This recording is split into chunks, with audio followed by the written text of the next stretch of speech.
Hello my dear friends, आप सभी का स्वागत है इस यूट्यूब चैनल में। इस पर मैंने जो अरिहंत नोट्स बुक का सीरीज स्टार्ट किया था, मैंने तो कहा था कि जून मंथ में से कंप्लीट कर देंगे, बट एक भी बुक मैं कंप्लीट नहीं करा पाई। इसके लिए sorry, I am very really sorry. But अब जब स्टार्ट किया है तो कंटिन्यू रहेगा, इसलिए आप सभी भी इस सीरीज में कंटिन्यू बने रहें। आप लोग को मालूम होगा कि ये जो बुक है अरिहंत नोट्स बुक जो है एनसीईआरटी का बहुत ही यूजफुल बुक है। अगर आप सिविल सर्वेंट की चाहत रखते हैं, सिविल सर्विस की तैयारी कर रहे हैं, तो ये आपके लिए बहुत ही ज़्यादा यूजफुल है। अगर आप इस बुक को कंप्लीट कर लेते हो, जो 5 बुक्स हैं एनसीईआरटी का totally, history, polity, geography, economics and science भी है, तो सोशल साइंस अगर आप सभी को कंप्लीट कर लेते हो और इसके बाद आप एडवांस बुक पढ़ते हो तो बहुत ही इजीली आपको समझ में आएगी। आप हर एक पॉइंट को अच्छे से समझ पाओगे, तो इसलिए इस सीरीज में कंटिन्यू बने रहें। हाँ, अगर आप लोगों को कोई लगता है कि मुझसे कोई त्रुटि हो रही है, कुछ सुझाव देना चाहते हो, तो आप लोग का स्वागत है। आप ज़रूर कमेंट में अपना सुझाव शेयर कर सकते हैं ताकि मैं अपनी गलतियों में सुधार ला सकूँ। तो स्टार्ट करते हैं। पहले इसका चैप्टर का नाम क्या है? ये हिस्ट्री का सेकंड चैप्टर है, प्रागैतिहासिक संस्कृतियाँ। और इसमें पहले ओवरव्यू लेते हैं कि क्या क्या पढ़ने को मिलेगा। तो भारतीय इतिहास का काल विभाजन के बारे में पढ़ेंगे, जो भी प्रागैतिहासिक काल, आद्य ऐतिहासिक काल, ऐतिहासिक काल किए गए हैं, इनके बारे में डिटेल से पढ़ेंगे। उसके बाद पसार काल, पूरा पसार काल। इसके बाद हमें ये मध्य पूरा पसार काल, उच्च पूरा पसार काल, इन सब के बारे में पढ़ते हुए आगे नौ पसार काल के बारे में भी जानकारियाँ मिलेगी। वो कहाँ कहाँ पर मिले हुए थे वो क्षेत्र। नौ पसार काल की आर्थिक एवं सामाजिक स्थितियाँ कैसी रही थी, इन सब के बारे में जानकारी प्राप्त करेंगे। देखिए यहाँ पे नौ पसार युगिन स्थलों के बारे में दिया गया है, तो इन्हें देखेंगे कौन कौन से कहाँ कहाँ पर है। इसके बाद है भारत की ताम्र पसारिक संस्कृतियाँ, इनके बारे में यहाँ पे जानकारी दी गई है। आद्य ऐतिहासिक काल, इन सभी के बारे में हम सब पढ़ेंगे इस वीडियो में। कृषि एवं व्यवसाय किस प्रकार से किए जाते थे, कहाँ किए जाते थे, क्या क्या से साक्ष्य मिले हैं वहाँ पर, इन सभी के बारे में इसमें जानकारियाँ दी गई है। कांस्य युग के बारे में, लौह युग के बारे में। तो स्टार्ट करते हैं, डिटेल समझते हैं शुरू से क्या क्या है इसमें। सॉरी,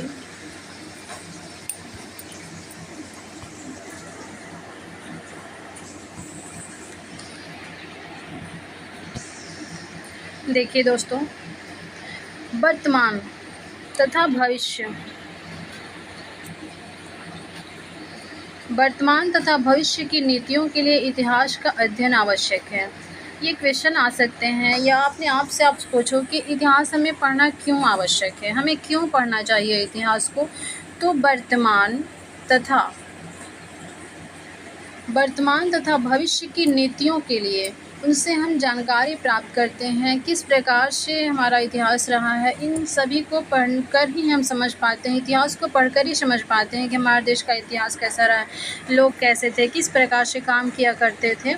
तो वर्तमान तथा भविष्य की नीतियों के लिए इतिहास का अध्ययन आवश्यक है। वर्तमान, देखिए, इतिहास के अध्ययन के लिए इसे काल क्रमों में विभाजित करना एवं उचित प्रक्रिया है। इससे ऐतिहासिक तथ्यों प्रवृत्तियों के विकास, क्या हो जा रहा है,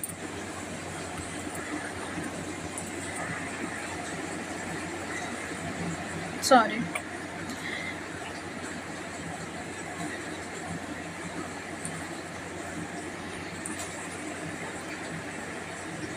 विभाजित करना एक उचित प्रक्रिया है, राइट। इससे ऐतिहासिक तथ्यों प्रवृत्तियों के विकास, प्रवाह तथा निरंतरता की जानकारी प्राप्त होती है। तो ये तो हो गया कि हमें इतिहास क्यों पढ़ना चाहिए और इतिहास से हमें क्या कौन कौन सी जानकारियाँ प्राप्त होती हैं।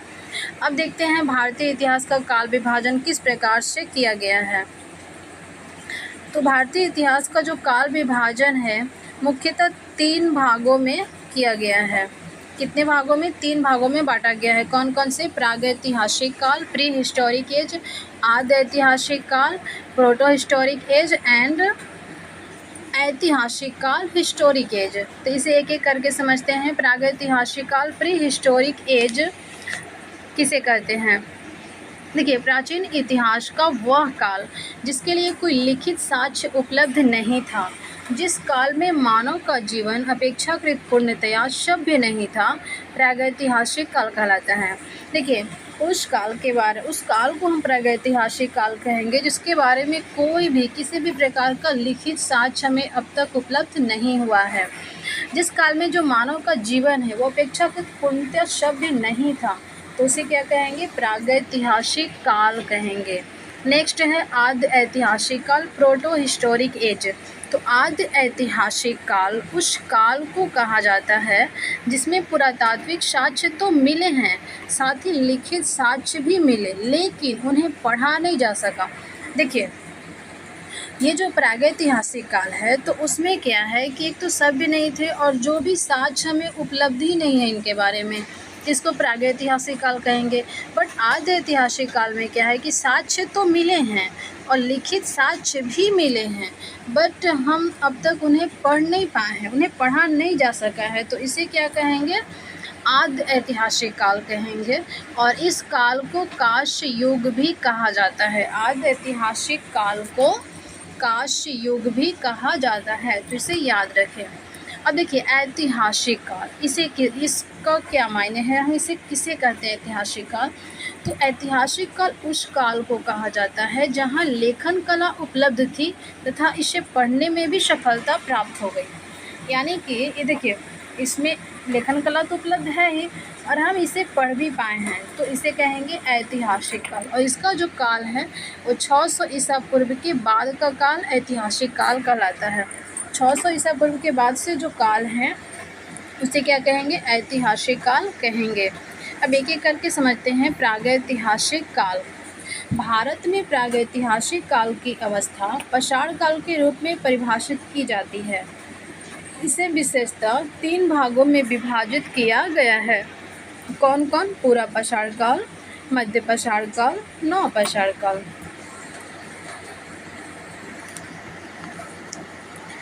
अब देखते हैं पाषाण काल।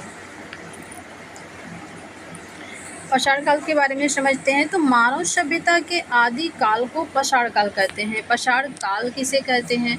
तो जो मानव सभ्यता है उसके आदि काल को क्या कहते हैं? पाषाण काल, स्टोन एज कहते हैं, क्योंकि इसमें मनुष्य का जीवन पाषाण निर्मित उपकरणों पर निर्भर था। जो कुछ भी था मनुष्य के पास वो सभी पत्थरों से निर्मित थे और इसीलिए पाषाण काल कहा गया। पाषाण काल की कालावधि 3 भागों में विभाजित है। कौन कौन से? तो पूरा पाषाण काल, मध्य पाषाण काल, नव पाषाण काल। अब इन्हें और डिवाइड किया गया है। पूरा पाषाण काल को 3 पार्ट्स में डिवाइड किए गए हैं। निम्न पूरा पाषाण काल जिसे सल्क संस्कृति कहते हैं, मध्य पूरा पाषाण काल फलक संस्कृति, उच्च पूरा पाषाण काल सल्क फलक संस्कृति।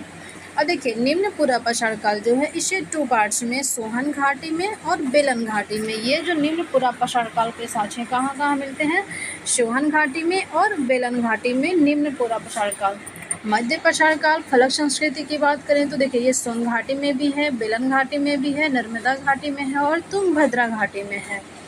ये याद रखना है। सोन घाटी, बेलन घाटी, नर्मदा घाटी और तुंगभद्रा घाटी में मध्य पूरा पाषाण काल की संस्कृतियाँ मिलती हैं। और सोन घाटी, सोहन घाटी और बेलन घाटी जो है इसमें निम्न पूरा पाषाण काल। अगर उच्च पूरा पाषाण काल की बात करें तो बेलन घाटी, छोटा नागपुर घाटी, कर्नाटक, आंध्र प्रदेश और मध्य भारत। उच्च पूरा पाषाण काल सल्क संस्कृति जो है कहाँ कहाँ पे? बेलन घाटी, छोटा नागपुर घाटी, कर्नाटक, आंध्र प्रदेश और मध्य भारत में उच्च पूरा पाषाण काल की संस्कृतियाँ मिली हुई हैं। अगर पूरा पाषाण काल की बात करें तो देखिए, पूरा पाषाण काल पैलियोलिथिक एज मुख्य रूप से आखेटक और खाद्य संग्राहक युग था। ये जो पूरा पाषाण काल था वो मुख्य रूप से क्या था? आखेटक और खाद्य संग्राहक। इस समय के जो लोग थे वो खाद्य संग्राहक थे, आखेट किया करते थे और खाद्य संग्रह करके अपना जीवन यापन करते थे। मानव भूमि पर प्लास्टोसिन और चातुर्थिकी अति नूतन के आरंभ में उत्पन्न हुआ। यह घटना अफ्रीका में लगभग 26 लाख वर्ष पूर्व हुई थी। आदि मानव के जीवाश्म भारत में नहीं मिलते हैं। आदि मानव के जो जीवाश्म फॉसिल्स है वो भारत में नहीं मिलते हैं। मानव के प्राचीनतम अस्तित्व का संकेत द्वितीय हिमावर्तन काल के बताए जाने वाले संचियों में मिले पत्थर के औजारों से मिलता है, जिसका काल लगभग 25 लाख ईसा पूर्व माना गया है। आगे देखते हैं महाराष्ट्र के बोरी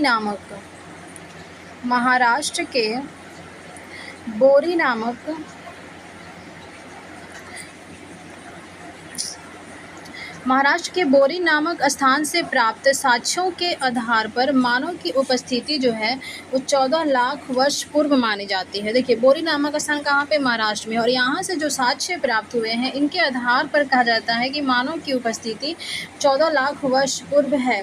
भारत में आदि मानव पत्थर के अनगढ़ और अपरिष्कृत औजारों का प्रयोग करता था। ऐसे औजार सिंधु, गंगा, जमुना के कछारी मैदानों को छोड़कर संपूर्ण देश में पाए गए हैं। पूरा पाषाण काल के औजार जो हुआ करते थे वो छोटा नागपुर के पठार से प्राप्त हुए हैं। पूरा पाषाण काल के औजार कहाँ से प्राप्त हुए हैं? छोटा नागपुर के पठार से प्राप्त हुए हैं, जो कि 1 लाख ईसा पूर्व के हो सकते हैं। ऐसे औजार जिनका समय 20,000 ईसा पूर्व से 10,000 ईसा पूर्व के मध्य है, आंध्र प्रदेश के कुर्नूल शहर से लगभग 55 किलोमीटर की दूरी पर मिले हैं। उत्तर प्रदेश के मिर्जापुर जिले की बोलन घाटी। अब देखिए, यहाँ पे ये पॉइंट याद रखिएगा, बोलन घाटी कहाँ पर है? तो मिर्जापुर जिले में। मिर्जापुर कहाँ? उत्तर प्रदेश में। जो पशुओं के अवशेष मिले हैं उनसे यह ज्ञात होता है कि पूरा पाषाण काल में भेड़, बकरी, गाय, भैंस आदि मवेशियों का पालन किया जाता था। पूरा पाषाण काल में भेड़, बकरी, गाय, भैंस आदि मवेशियों का पालन पोषण किया जाता था। भारत में पूरा पाषाणियों के दौरान शुतुरमुर्ग हुआ करते थे। महाराष्ट्र के पटने पूरा स्थल से शुतुरमुर्ग के अंडों के अवशेष मिले हैं। इनके कुछ छिलकों पर चित्रांकन भी हुआ है। दक्षिण भारत में हुशुंगी पूरा पाषाण स्थल से कई प्रकार के औजार मिले हैं। संभवतः यह स्थल आवास और उद्योग स्थल रहे होंगे। देखिए, दक्षिण भारत में जो हुशुंगी पूरा पाषाण स्थल है वहाँ से कई प्रकार के औजार मिले हैं और संभवतः जो ये स्थल है आवास और उद्योग स्थल रहे होंगे।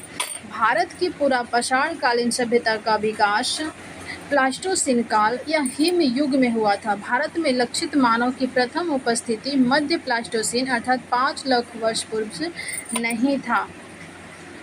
पूरा पाषाण काल की अवस्थाएं। पूरा पाषाण काल की अवस्थाओं को मुख्यतः 3 भागों में बांटा गया है। कौन कौन? निम्न पूरा पाषाण काल।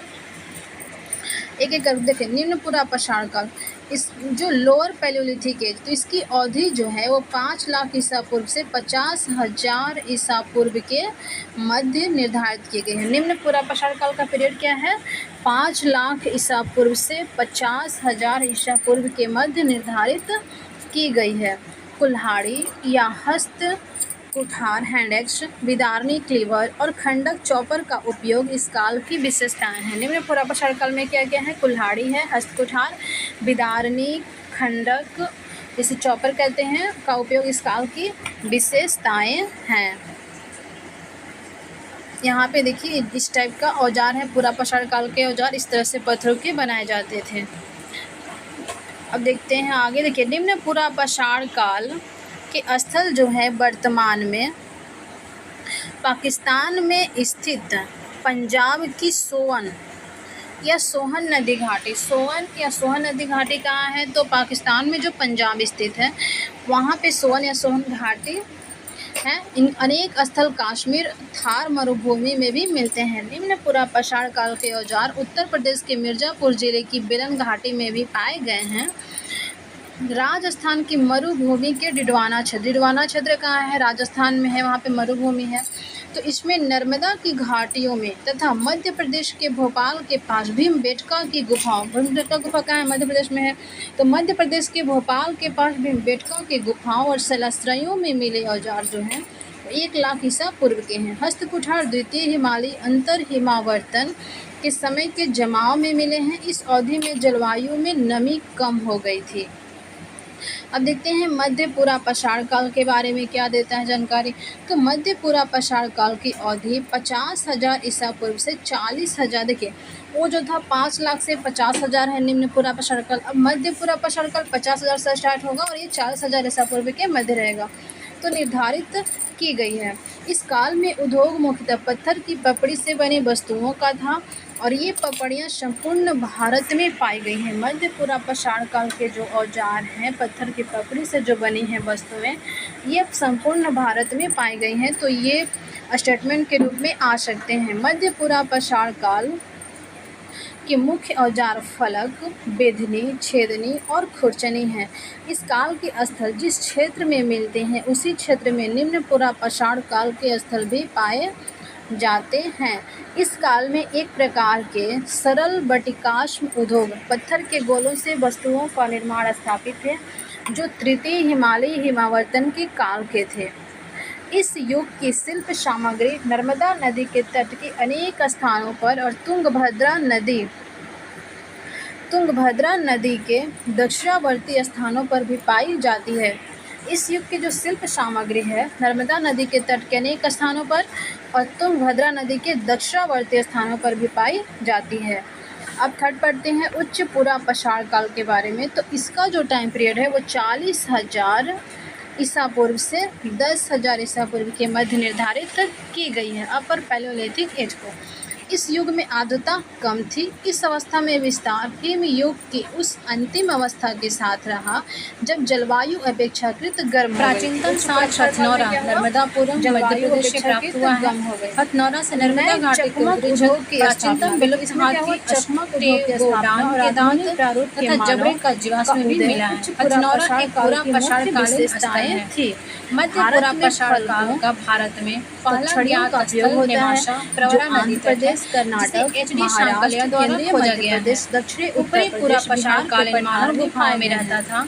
ये गुफा स्थल पूर्व मानव के उपयोग के लिए कर्नाटक, बागोर तथा बागोर दक्षिण घाटी मध्य प्रदेश, गोदावरी घाटी तेलंगाना आदि क्षेत्रों में स्थित है। गुजरात के ऊपरी पुरा पाषाण कालीन स्थल बागोर से पूजा स्थल का साक्ष्य मिला है, जिसकी विशेषता भारत में प्रारंभिक पूजा स्थल है। भारत में महत्वपूर्ण अपेक्षाकृत अधिक मध्य पाषाणी स्थलों से पेंसरा, मुंगेर, बिहार, लंगनाथ, गुजरात, चौपाली, मांडव, सराय नहाराय, मध्य पाषाण सभी उत्तर प्रदेश में है। कंगनहल्ली कर्नाटक, बागोर जो कि राजस्थान प्रमुख है। मध्य पाषाण कालीन लोग गोलाकार अस्थायी झोपड़ियों में निवास करते थे। मध्य पाषाणी लोग मृदभांडों को दफनाते थे। मैदान में युगल समाधान स्त्री पुरुष का साक्ष्य मिला है। बुर्जों के नौ पाषाणी लोग हड़प्पा सभ्यता के समान व्यवहार करते थे। नौ पाषाणियों का महत्वपूर्ण औजार हस्तकुठार, बेधक, सुइया, उन्नत कुल्हाड़ी, दरांती, धनुष, 9,000 ईसा पूर्व औजार मध्यवर्ती अवस्था तक सीमित नहीं थे, अपितु शिकारी संग्रहकर्ता लोगों की जीवन शैली में परिवर्तन युग के मध्य का संक्रमण काल है। क्या है? संक्रमण काल है। तो ये चैप्टर समाप्त हुआ। पाषाण काल के आप लोगों की ये वीडियो कैसी लगी आप कमेंट बॉक्स में जरूर बताएं। करके भोजन की आपूर्ति करते थे। मिलते हैं नेक्स्ट वीडियो में। पालन भी करने लगे। इस सीरीज में कंटिन्यू बने रहें। ये आपके लिए बहुत ही यूजफुल साबित होगी। को बचने की प्रक्रिया कहा गया। समझ में आ पाएगा। में कृषि के लिए पढ़ते हो तो तथा पालतू बनाए जाने वाले पशुओं में चयनात्मक दृष्टिकोण अपनाया गया। जो पॉलिटी, ज्योग्राफी, इकोनॉमिक्स बनाया गया। इन सभी को मैं लेकर आऊंगी। क्या बनाया गया? पालतू बनाया गया। इसमें सबसे टाइम पहले पालतू बनाया गया। रीजन की वजह से पशु कौन था? कुत्ता। नहीं कर पाई इधर, थोड़ा डिले हो गया, बट अब नहीं होगा। मिलते हैं नेक्स्ट वीडियो में। Thanks for watching. गेहूं और जौ थे। अगर मध्य पाषाण युग में देखें तो पत्थर के बहुत छोटे औजारों का प्रयोग, देखिए पूरा पाषाण काल में क्या था कि औजार जो बनते थे पत्थर के वो बड़े बड़े होते थे, बट जब मध्य पाषाण युग आया तो इसमें जो औजार बनाए जा रहे थे वो पत्थर के तो बनाए जा रहे थे, बट पूरा पाषाण काल के समय से छोटे औजार बनाए जा रहे थे। माइक्रोलिथिक जैसे देखिए ये औजार हैं। अब है कि इन औजारों का प्रयोग किस लिए किया जाता था? तो फल फूल काटने के लिए, अभी तो कृषि किए नहीं जा रहे थे, तो फल फूल काटने के लिए हड्डियां तथा मांस काटने, पेड़ों की छाल तथा जानवरों की छाल उतारने में इन औजारों का प्रयोग किया जाता था। मध्य पषाण स्थल जो है वो राजस्थान, दक्षिणी उत्तर प्रदेश, मध्य और पूर्वी भारत में अधिक मात्रा में पाए जाते हैं तथा दक्षिण भारत में जो कृष्णा नदी के दक्षिण में है यहाँ पर भी पाए जाते थे। मध्य पषाण स्थलों में से राजस्थान में बागोर स्थल कहाँ है? राजस्थान में है, जहाँ की उत्खनन भली भांति हुआ है और यहाँ पर सुस्पष्ट सूक्ष्म पषाण फलकों का उद्योग था।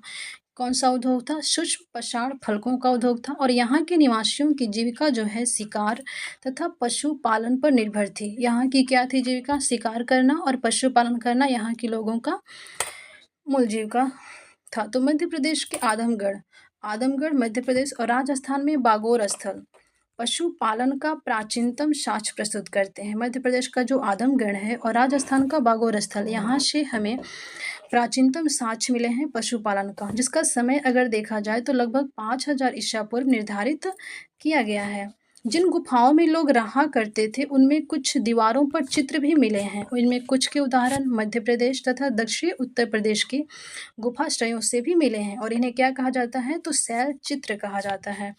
राजस्थान की जो पुरानी नमक झील है, सांभर के जमावों के अध्ययन से प्रतीत होता है कि यहाँ पर 7000 से 6000 ईसा पूर्व के आसपास पौधे लगाए जाते थे। मध्य पषाण संस्कृति का महत्व 9000 ईसा पूर्व से 4000 ईसा पूर्व तक बना रहा। आगे देखते हैं। अब देखते हैं नौ पषाण काल के बारे में, यहाँ पर कौन कौन सी हमें जानकारियाँ मिलती हैं। तो विश्व स्तरीय संदर्भ में नौ पषाण काल न्यूलिथिक एज जो कि 9000 ईसा पूर्व में आरंभ होता है। भारतीय उपमहाद्वीप में इसकी अवधि 7000 ईसा पूर्व मानी जाती है। कितनी मानी जाती है? 7000 ईसा पूर्व। पाकिस्तान के जो बलूचिस्तान प्रांत है, बलूचिस्तान प्रांत कहाँ है? पाकिस्तान में है और यहाँ पर अवस्थित मेहरगढ़ एक नौपषाणिक स्थल है। नौपषाणिक स्थल है। विंध्य पर्वत के उत्तरी पृष्ठों पर पाए गए कुछ नौपषाण स्थलों को 5000 ईसा पूर्व की अवधि बताया जाता है। नौपषाण काल के लोग पॉलिस्टार पत्थर के औजारों और हथियारों का प्रयोग किया करते थे। वे विशेषतः पत्थर की कुल्हाड़ियों का प्रयोग करते थे। नवपाषाण काल में भारत की विभिन्न बस्तियों को प्राप्त औजार और हथियारों के आधार पर 3 क्षेत्रों में विभाजित किया गया है। इन क्षेत्रों का विवरण निम्न प्रकार से दिए गए हैं, जिन्हें हम आगे पढ़ेंगे। तो प्रथम क्षेत्र है उत्तर पश्चिम में, जो कि काश्मीरी है। नवपाषाण संस्कृति की अनेक विशेषताएं यहाँ देखते हैं। गर्तावास, नवपाषाण संस्कृति कश्मीर में मिला हुआ है। गर्तावास, जिसको हम गड्ढा घर भी बोलते हैं। मृदभांड की विविधता यहाँ से मिला है। पत्थर और हड्डी के विभिन्न प्रकार के औजारों का प्रयोग किए जाते थे, जिनका साक्ष्य प्राप्त हुआ है। सूक्ष्म पषाण का पूर्ण अभाव है। यहाँ पे इस प्रकार के औजार तो मिले हैं, मृदभांड विभिन्न प्रकार से मिले हैं, पत्थर और हड्डी के विभिन्न प्रकार के औजार मिले हैं, बट जो सूक्ष्म पषाण का है इसका पूर्ण अभाव है, यहाँ से नहीं मिले हैं। बुर्ज होम क्या है? तो बुर्ज होम कश्मीर में यहाँ पर एक नौपषाणिक स्थल है। इसका अर्थ यह है कि बुर्ज जो है वृक्ष का स्थान, यह श्रीनगर से उत्तर पश्चिम की ओर 16 किलोमीटर दूर स्थित है। गुप्तकराल जो है एक अन्य महत्वपूर्ण नौपषाणिक स्थल है और इसका अर्थ है कुलाथ, यानी कि कुम्हार की गुफा। गुप्तकराल के लोग जो थे वो कृषि और पशुपालन दोनों किया करते थे। भारत में चिरांद भी एक ऐसा ही स्थल है जहां हड्डी के अनेक उपकरण प्राप्त हुए हैं। बुर्ज होम के लोग रुखड़े धूसर मृदभांडों का प्रयोग करते थे। यहाँ कब्रों में पालतू कुत्ते भी अपने मालिकों के शवों के साथ दफनाए जाते थे। तो यहाँ से कई बार क्वेश्चन आए हुए हैं कि जो शव दफनाए जाते थे उनके साथ कौन कौन सी चीज़ें दफनाई जाती थी। तो पालतू कुत्तों को भी अपने मालिकों के साथ दफना दिए जाते थे। बुर्ज होम वास स्थान की सबसे पूर्व स्थिति, जो पूर्व तिथि है वो 2700 ईसा पूर्व की है, किंतु चिरांद में मिले हड्डियों की तिथि 2000 ईसा पूर्व से बहुत पहले की नहीं है और संभवतः यहाँ के जो औजार हैं वो नवपाषाण काल के हैं।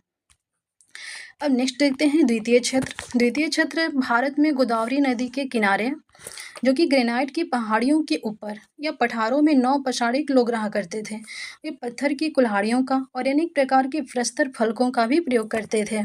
तृतीय क्षेत्र में क्या है? तो असम की पहाड़ियों, असम की पहाड़ियों में 9 पौराणिक औजार मिले हैं। असम की पहाड़ी में कौन से औजार मिले हैं? 9 पौराणिक औजार मिले हैं। इसके अतिरिक्त ये औजार मेघालय की गारो पहाड़ियों में भी पाए गए हैं। गारो पहाड़ी कहाँ है? तो मेघालय में है और यहाँ से भी ये औजार प्राप्त हुए हैं।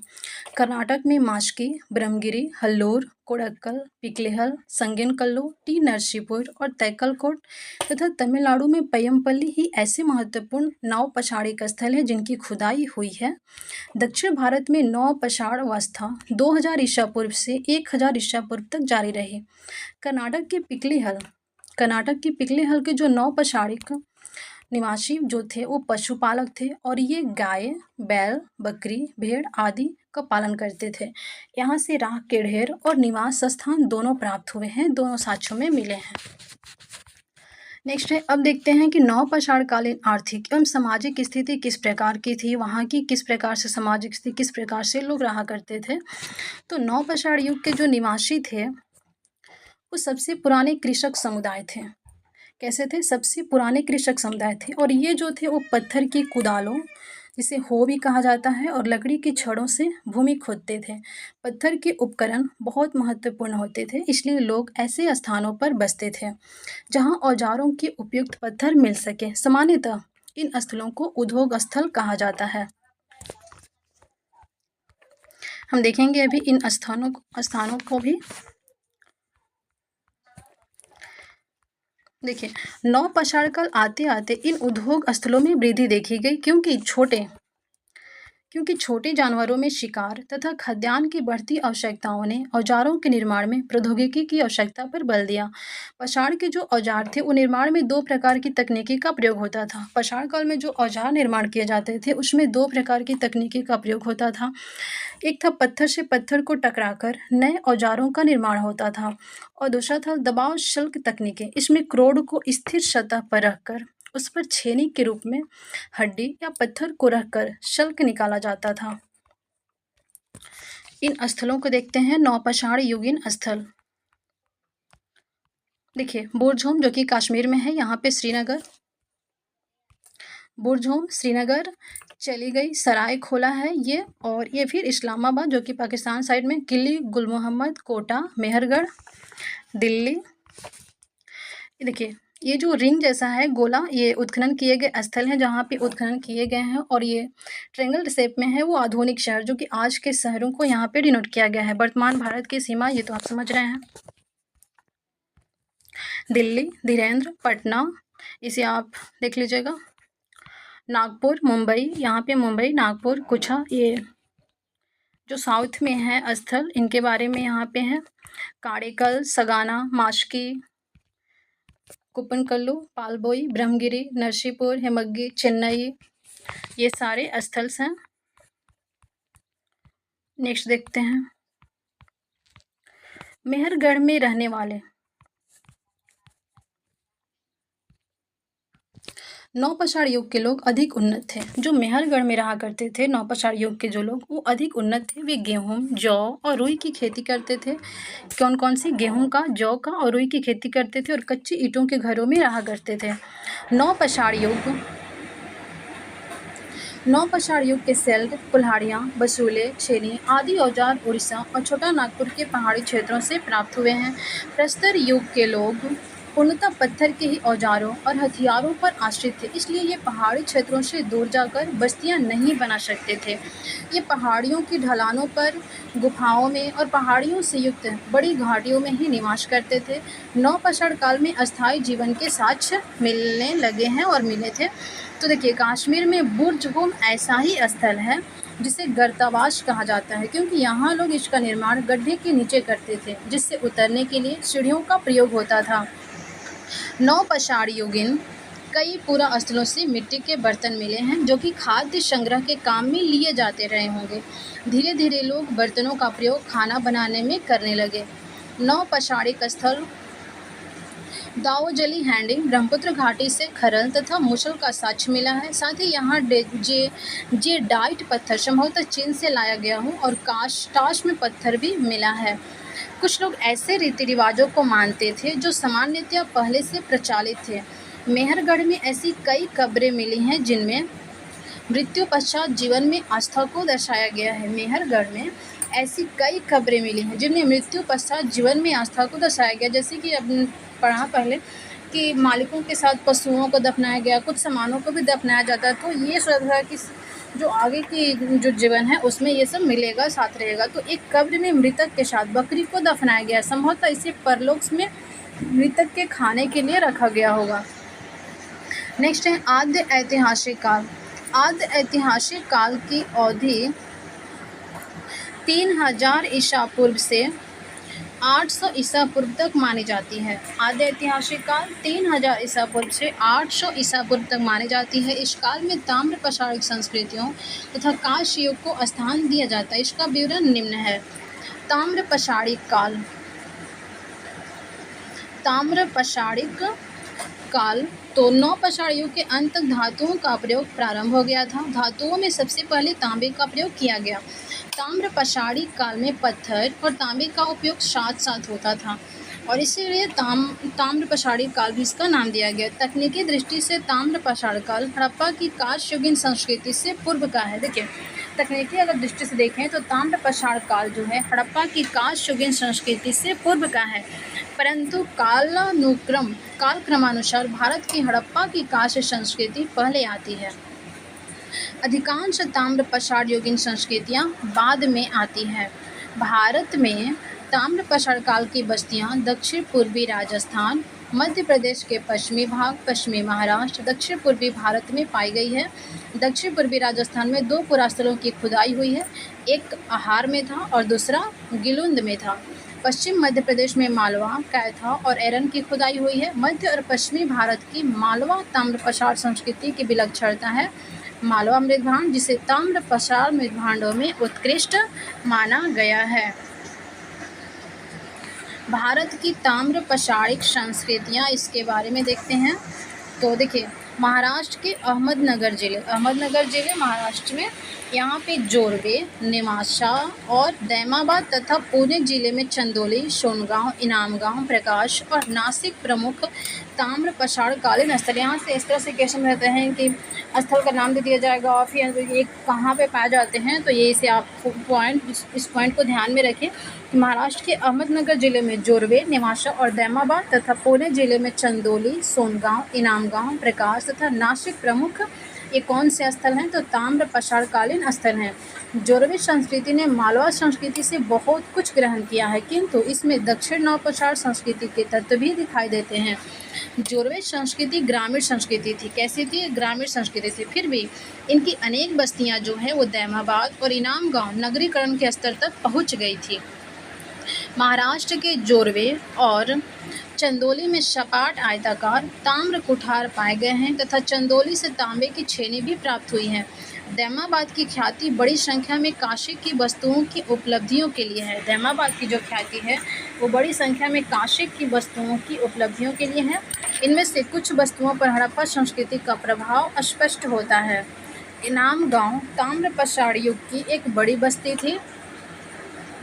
यहाँ पर 100 से भी अधिक घर और अनेक कब्रें पाई गई है। यह बस्ती किला बंद है और खाई से घिरी हुई है। ताम्र पषाण युग के लोग प्रायः पक्की ईंटों से परिचित नहीं थे। ताम्र पषाण युग के जो लोग थे वो प्रायः पक्की ईंटों से परिचित नहीं थे। अनेक ताम्र पषाण स्थल प्रयागराज जिले के विंध्य क्षेत्र से प्राप्त हुए हैं। पूर्वी भारत में गंगा तटवर्ती चिरांद के अतिरिक्त वर्धमान जिले के पांडु राजा ढीवी और पश्चिमी बंगाल के बीरभूम जिले में महिषादल उल्लेखनीय है। बिहार में शेनवार, सोनपुर और ताराडीह तथा पूर्वी उत्तर प्रदेश में खैराडी और नरहन प्रमुख ताम्र पषाणिक स्थल है। आहार संस्कृति के लोग प्रारंभ से ही धातु कर्म जानते थे। आहार का प्राचीन नाम ताम्बवती अर्थात तांबावली स्थान है। आहार संस्कृति का काल 2100 से 1500 ईसा पूर्व के मध्य माना जाता है और गिलुंद उस संस्कृति का स्थानीय केंद्र माना जाता है। नौदा टोली, एरन और नगदा में पाई गई मालवा संस्कृति हड़प्पा संस्कृति से पृथक मानी जाती है। मालवा और राजस्थान में मिली रूढ़ शैली में बनी मिट्टी की वृषभ मृत्तिकाएं यह सूचित करती हैं कि वृषभ शाण धार्मिक पंथ का प्रतीक था। तिथि क्रमिक दृष्टि से गणेश्वर स्थल विशेष रूप से अवलोकनीय है। यह राजस्थान के क्षेत्रीय ताम्रपट्टी के सीकर झुंझुनू क्षेत्र के तांबे की समृद्ध खानों के निकट स्थित है। गणेश्वर के जमाव को 2800 ईसा पूर्व से 2200 ईसा पूर्व का माना जाता है, इसलिए इसकी बहुत सी वस्तुएं परिपक्व हड़प्पा संस्कृति से पूर्व की हैं। राजस्थान के कालीबंगा और हरियाणा की बनावली की प्राक हड़प्पी अवस्था स्पष्टतः ताम्र पाषाणिक है। ताम्र पाषाण युग के कुछ समुदाय सिंधु के बाढ़ वाले मैदानों की ओर बढ़े, उन्हें वहां कांसे का तकनीकी ज्ञान प्राप्त हुआ और वे नगरों की स्थापना में सफल हुए। भारत के मध्य और पश्चिमी क्षेत्रों में ताम्र पाषाण संस्कृतियाँ 1200 ईसा पूर्व से 1000 ईसा पूर्व तक आते आते समाप्त हो गई। इसमें केवल जोरवे संस्कृति 700 ईसा पूर्व तक जीवित रही। अब देखते हैं इस टाइम की कृषि तथा व्यवसाय कैसी रही थी। तो ताम्र पाषाण काल के लोग काले व लाल रंग के बर्तन प्रयोग में लाते थे। कैसे? काला और लाल। इनका प्रयोग लगभग 2000 ईसा पूर्व के व्यापक रूप से होने लगा। दक्षिण पूर्वी राजस्थान, पश्चिमी मध्य प्रदेश, पश्चिमी महाराष्ट्र और अन्यत्र रहने वाले ताम्र पाषाण युग के लोग मवेशी पालते थे और खेती करते थे। वे गाय, भेड़, बकरी, सूअर और भैंस आदि रखते थे तथा हिरण का शिकार करते थे। यहाँ पर ऊँट के अवशेष भी मिले हैं। सामान्यतः ताम्र पाषाणिक लोग घोड़े से परिचित नहीं थे। कुछ अवशेषों की पहचान घोड़े, गधे या जंगली गधे के अंग के रूप में की गई है। ताम्र पाषाणिक लोग गेहूं और चावल की खेती करते थे। इन मुख्य अनाजों के अतिरिक्त वे बाजरे, मसूर, उड़द, मूंग, मटर आदि कई दलहन की खेती भी करते थे। नौदा टोली के लोग बेर और अलसी भी उगाते थे। दक्कन की काली मिट्टी में कपास की पैदावार होती थी। निचले दक्कन में रागी, बाजरा और इस प्रकार के अन्य अनाजों की खेती होती थी। पूर्वी भारत में बिहार, पश्चिमी बंगाल में मछली पकड़ने के कांटे मिले हैं। यहाँ चावल के साक्ष्य भी मिले हैं। महाराष्ट्र में कपास, सन और शेमल की रुई से बने धागे भी मिले हैं। इससे यह सिद्ध होता है कि ताम्र पाषाण के लोग वस्त्र निर्माण से सुपरिचित थे। ताम्र पाषाण काल में पूर्वी भारत चावल उगाता था तो पश्चिमी भारत जौ और गेहूं के लिए प्रसिद्ध था। देखिए, ताम्र पाषाण काल में पूर्वी भारत जो है वो चावल उगाता था तो पश्चिम भारत जौ और गेहूं के लिए प्रसिद्ध था। महाराष्ट्र में कपास, सन, शेमल की रुई से बने धागे मिले हैं। इससे सिद्ध होता है कि ताम्र पाषाण के लोग वस्त्र निर्माण से सुपरिचित थे। अब देखते हैं संस्कार एवं पूजा पद्धति किस प्रकार के थे। तो महाराष्ट्र में ताम्र पाषाणिक लोग मृतक की अस्थियों को कलश में रखकर अपने घर में फर्श के नीचे उत्तर दक्षिण दिशा में दफनाते थे। कब्र में मिट्टी की हांडियाँ और तांबे की वस्तुएं रखी जाती थी जो परलोक के सिद्धांत की पुष्टि करती है।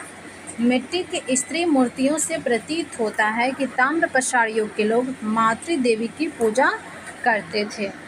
ताम्र पाषाण अवस्था का महत्व समझते हैं तो जलोढ़ मिट्टी वाले मैदानों और घने जंगल वाले क्षेत्रों को छोड़कर प्रायः देश भर में ताम्र पाषाण संस्कृतियों के अवशेष मिले हैं। देखिए, जलोढ़ मिट्टी वाले मैदान और घने जंगल वाले क्षेत्र को अगर छोड़ दिया जाए तो प्रायः देश भर में ताम्र पाषाण संस्कृतियों के अवशेष मिले हैं। सभी ताम्र पाषाण समुदाय चौकों पर बने काले व लाल मृदभांडों का प्रयोग करते थे। चित्रित मृदभांडों का सबसे पहले प्रयोग ताम्र पाषाण युग के लोगों ने ही किया था। दक्षिणी भारत में नौ पाषाण अवस्था अलक्षित रूप से ही ताम्र पाषाण अवस्था में परिणत हो गई। अतः इन संस्कृतियों को नौ पाषाणीय ताम्र पाषाण संस्कृति का नाम दे दिया गया। सर्वप्रथम ताम्र पाषाण युग के लोगों ने ही प्रायद्वीपीय भारत में बड़े बड़े गांव बसाए थे और नौ पाषाण लोगों के विषय में यह ज्ञात है कि ये अनाज अधिक उगाते थे। मध्य प्रदेश में कायथा और एरन की तथा पश्चिमी महाराष्ट्र में इनाम गांव। देखिए, मध्य प्रदेश में कायथा और एरन तथा पश्चिमी महाराष्ट्र में इनाम गांव की बस्तियां जो थी वो किला बंद थी।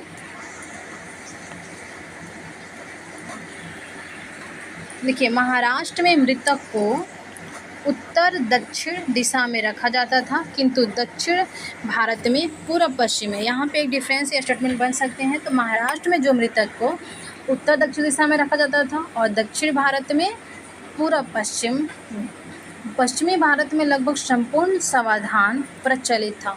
पश्चिम भारत में संपूर्ण समाधान प्रचलित था, जबकि अगर पूर्वी भारत में बात करें तो आंशिक समाधान प्रचलित था। ताम्र पसार संस्कृतियों की दुर्बलताएं और गैरिक मृदभांड अवस्था के बारे में देखते हैं। तो ताम्र पसार युग के लोग मवेशी पालते थे, उन्हें अपने घरों में ही रखते थे। वे पशुपालन मांस के लिए करते थे। किस लिए? मांस के लिए। बस्तर की गोंड जनजाति के लोग मानते हैं कि पशुओं का दूध केवल पशुओं के बच्चों के लिए होता है। पश्चिमी महाराष्ट्र में बड़ा संख्या में बच्चों के समाधान से ताम्र पसार संस्कृतियों के साधारण दुर्बलता प्रकट होती है।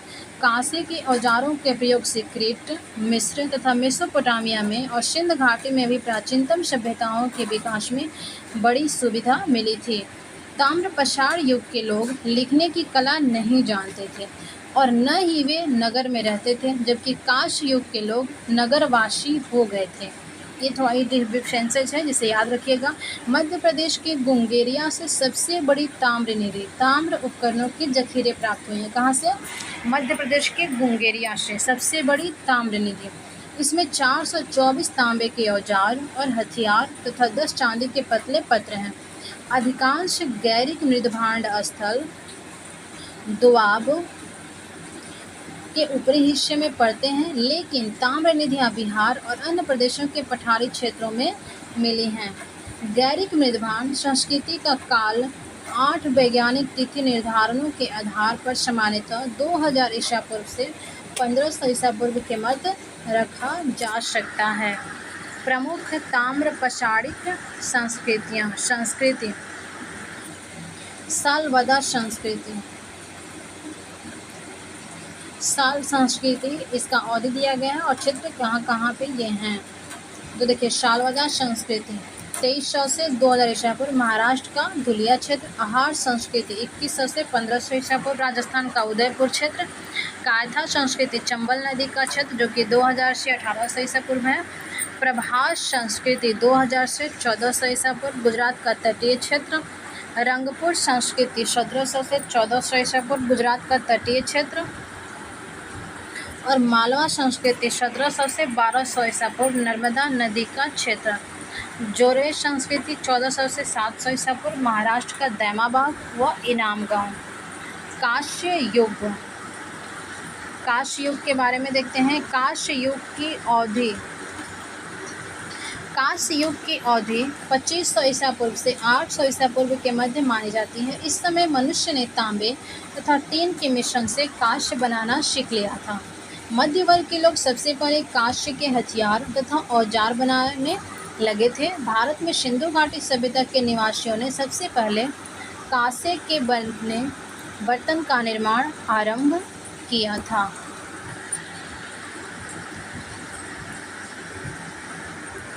लौह युग। अब पढ़ते हैं लौह युग के बारे में। तो लौह युग, आयरन एज इसको बोलते हैं, का तात्पर्य क्या है?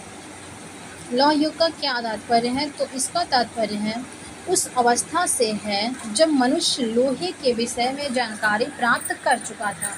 लौह युग का तात्पर्य उस अवस्था से है जब मनुष्य लोहे के विषय में जानकारी प्राप्त कर चुका था।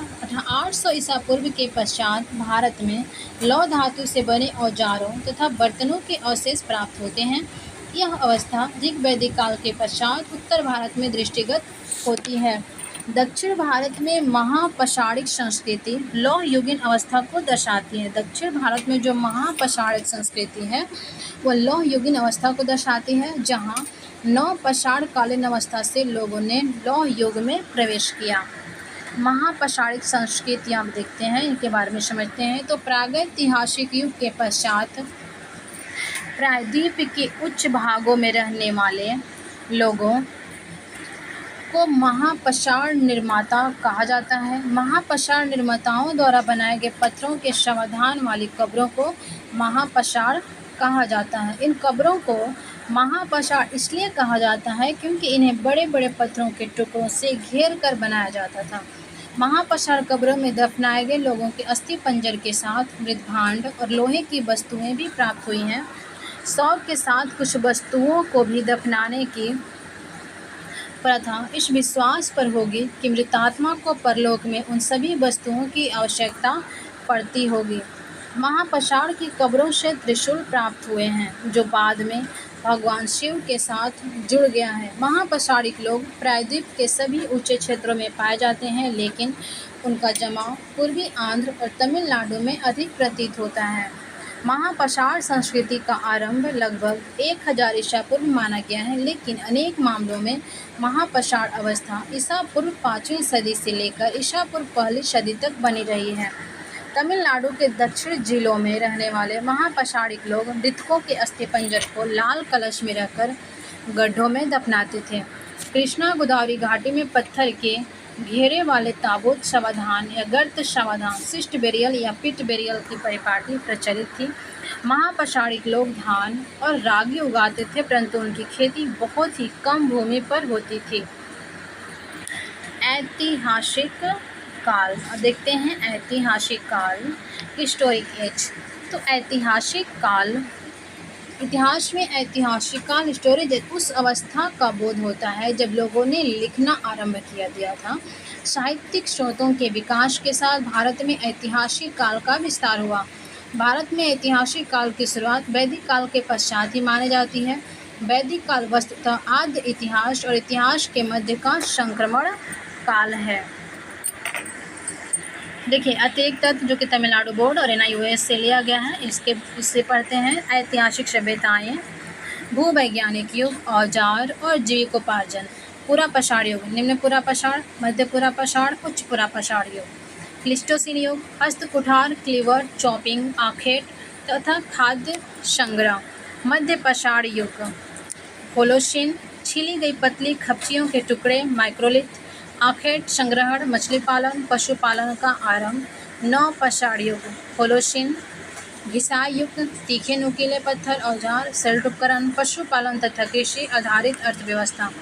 भारत में पहला पुरापाषाण कालीन औजार पलवरम चेन्नई से प्राप्त किया गया, जिसकी खोज रॉबर्ट ब्रूस टुट द्वारा 1863 में की गई। भारत में एस्चुलियन तथा शोनियन संस्कृतियाँ पुरापाषाण युग की दो महत्वपूर्ण संस्कृतियाँ। एस्चुलियन उद्योग मुख्य रूप से हाथ की कुल्हाड़ियों से तथा शोनियन उद्योग अलग प्रकार के औजारों के निर्माण से जुड़ा था। भारत में प्राचीनतम साक्ष हथनौरा नर्मदापुरम मध्य प्रदेश से प्राप्त हुआ है।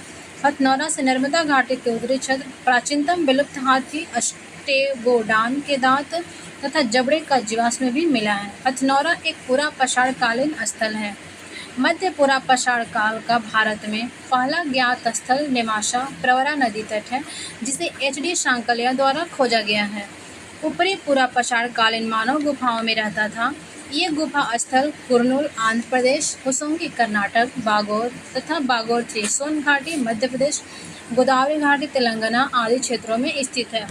ऊपरी पुरापाषाण कालीन स्थल बागोर से पूजा स्थल का साक्ष्य मिला है। संभवतः यह भारत में प्रारंभिक पूजा स्थल है।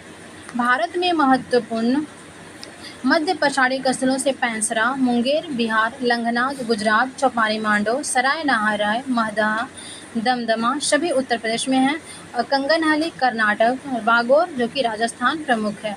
मध्य पाषाण कालीन लोग गोलाकार अस्थायी झोपड़ियों में निवास करते थे। मध्य पाषाणिक लोग मृतभांडों को दफनाते थे। महदहा में युगल शवाधान स्त्री पुरुष का साक्ष्य मिला है। बुर्जहोम के नवपाषाणिक लोग हड़प्पा सभ्यता के समान व्यवहार करते थे। नवपाषाण युग का महत्वपूर्ण औजार हस्तकुठार, बेधक, सुइया, उन्नत कुल्हाड़ी, दरांती, धनुष, तीर आदि है। ये औजार मात्र औजारों के उपयोग तक ही सीमित नहीं थे, अपितु शिकारी संग्रहकर्ता लोगों की जीवन शैली में परिवर्तन के घातक भी थे। तो ये चैप्टर समाप्त हुआ। आप लोगों की ये वीडियो कैसी लगी आप कमेंट बॉक्स में ज़रूर बताएं, और मिलते हैं नेक्स्ट वीडियो में। आज इस सीरीज में कंटिन्यू बने रहें, ये आपके लिए बहुत ही यूजफुल साबित होगी। आपको इससे समझ में आ पाएगा। आप अगर आगे पढ़ते हो तो इस सीरीज में सभी बुक जो भी है NCERT का जो बुक है history, polity, geography, economics and social science, इन सभी को मैं लेकर आऊँगी और टाइम से अब अपलोड होगा। कुछ रीज़न की वजह से नहीं कर पाई, इधर थोड़ा डिले हो गया, बट अब नहीं होगा। मिलते हैं नेक्स्ट वीडियो में। Thanks for watching.